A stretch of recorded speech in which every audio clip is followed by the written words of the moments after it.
Pada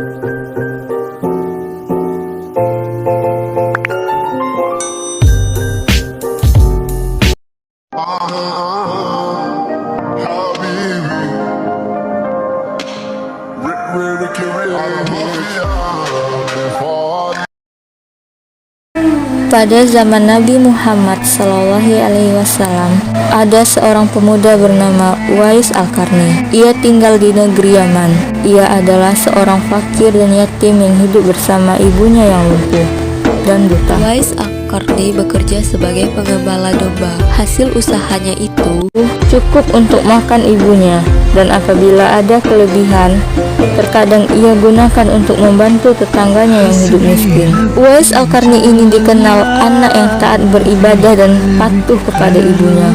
Ia seringkali berpuasa, tetapi alangkah sedihnya hati Uwais Al-Qarni setiap melihat tetangganya sering bertemu dengan Nabi Muhammad, sedangkan ia sendiri belum pernah berjumpa dengannya. Kerinduan Uwais Al-Qarni untuk menemui Nabi makin dalam. Hatinya selalu bertanya-tanya, kapankah ia dapat bertemu dengan Nabi Muhammad dan memandang wajah beliau itu dari dekat. Ia rindu mendengar suara Nabi Muhammad, dan kerinduan itu karena iman. Wahai ibu, bolehkah anakmu ini pergi ke Madinah untuk berjumpa dengan Rasulullah? Pergilah wahai Uwais anakku, temuilah Nabi di rumahnya, dan apabila telah berjumpa dengan Nabi, segeralah engkau kembali pulang.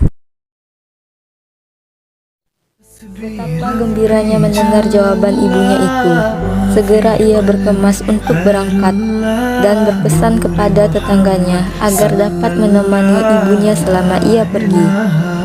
Sesudah berpamitan, sembari mencium ibunya, berangkatlah Uwais menuju Madinah. Setelah ia menemukan rumah Nabi, diketukkannya pintu rumah itu sambil mengucapkan salam. Keluarlah seseorang seraya membalas salamnya itu. Assalamualaikum. Waalaikumsalam. Permisi, bolehkah saya bertemu dengan Rasulullah? Maaf, Rasulullah tidak ada. Rasulullah sedang pergi berperang. Dalam hati Uwais bergolak perasaan ingin menunggu bertemu dengan Nabi.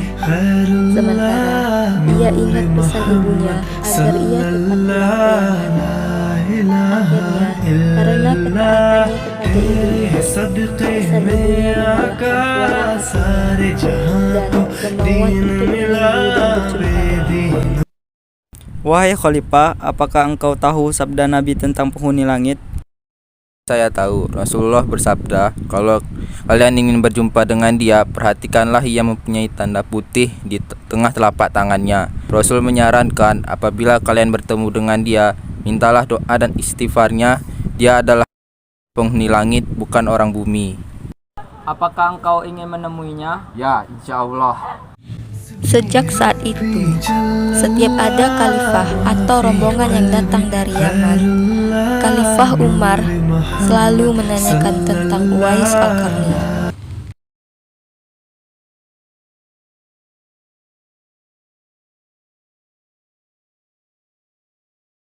Wahai orang Yaman, apakah dalam rombongan kalian ada Uwais Al-Qarni?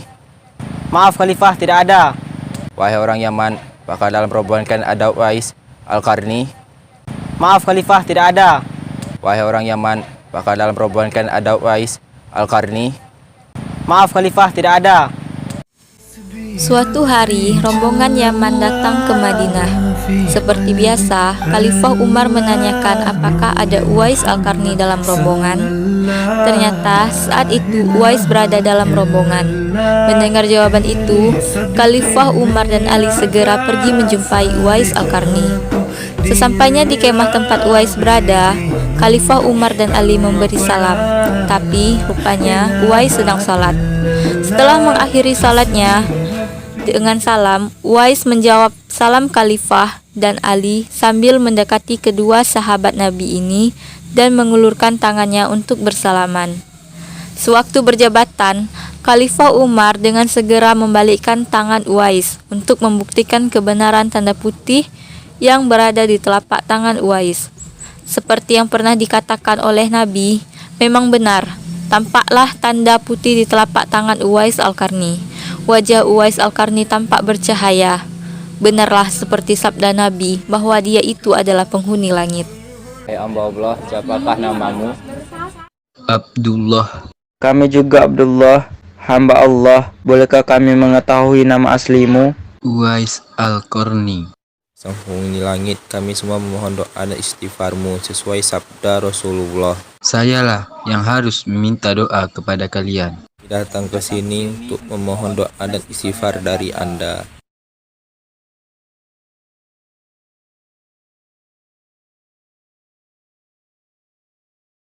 Terima kasih Uwais. Ini ada sedikit sedekah dari kami. Tidak, saya tidak mau. Saya hanya meminta sesuatu kepada Khalifah Umar. Hamba mohon supaya hari ini saja hamba. Beberapa tahun kemudian, Uwais Al-Qarni meninggal. Anehnya, pada saat akan dimandikan, tiba-tiba sudah banyak orang yang berebut untuk memandikan.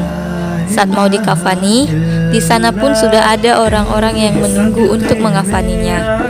Saat mau dikubur, sudah banyak orang yang siap menggali kuburannya.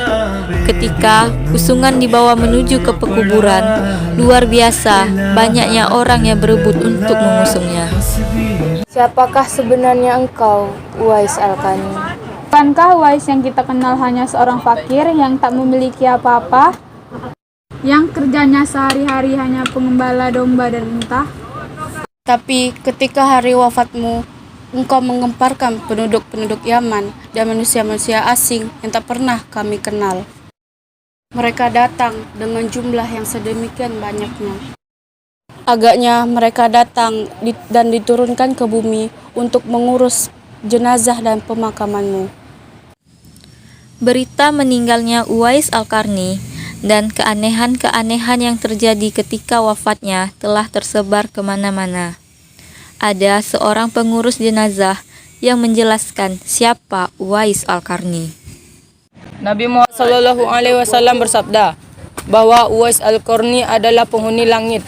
Nabi menceritakan kepada para sahabatnya, kalau kalian ingin berjumpa dengan dia, perhatikanlah, ia mempunyai tanda putih di tengah telapak tangannya. Nabi menyarankan apabila kalian bertemu dengan dia, mintalah doa dan istighfarnya. Dia adalah penghuni langit, bukan orang bumi.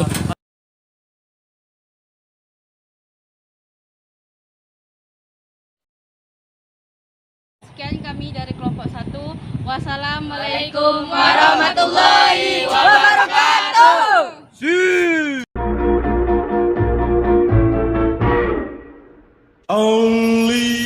Guys.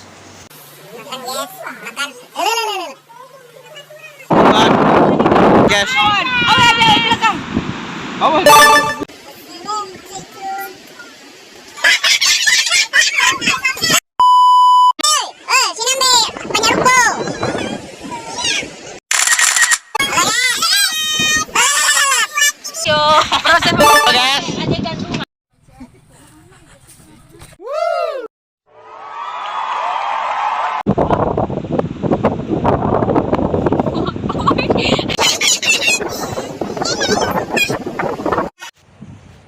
Sekian dari kami.